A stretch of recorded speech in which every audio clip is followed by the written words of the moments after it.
Inihanda na ng pamahalang panlalawigan ng Cebu ang pagsasampa ng kasong kriminal laban sa pamunuan ng National Museum of the Philippines o NMP dahil sa patuloy na kabiguan na ibalik ang bulhuon pulpit panels.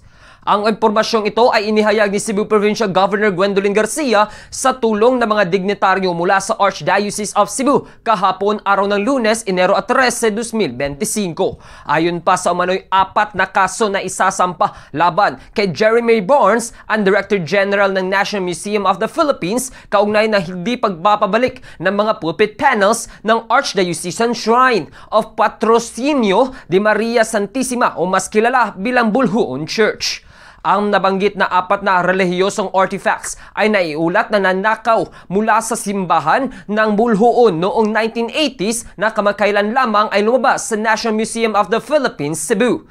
Bukod kay Barnes, sinasampahan din ng kaso ng Kapitolyo ang kaukulan na silang Edwin at Eileen Bautista na ang dating may-ari ng mga pulpit panels na nag-donate ng mga religious artifacts sa NMP noong Pebrero sa nakaraang taon. Kasama sa mga kaso sa paglabag ng Code of Conduct and Ethical Standards for Public Officials and Employees, Anti-Fencing Law, Anti-Graft and Corrupt Practices Act at karagdagang mga paglabag sa National Cultural Heritage Act of 2009. Of the National Museum is concerned, limited to him, I find his obstinate refusal to immediately return quite interesting. Maybe I was thinking he holds an ace over his shoulder because he really thought maybe that we're so dumb here in the province of Cebu that we will be filing a case of theft against him for a crime that I just know of happened in 1988. Unfortunately for us, that crime was reported in 1988 and the public authorities have done nothing.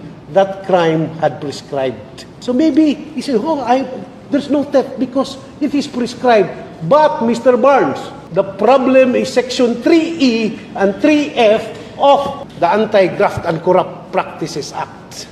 Ating napakinggan si Attorney Rory John Sepulveda, ang Cebu Provincial Legal Consultant.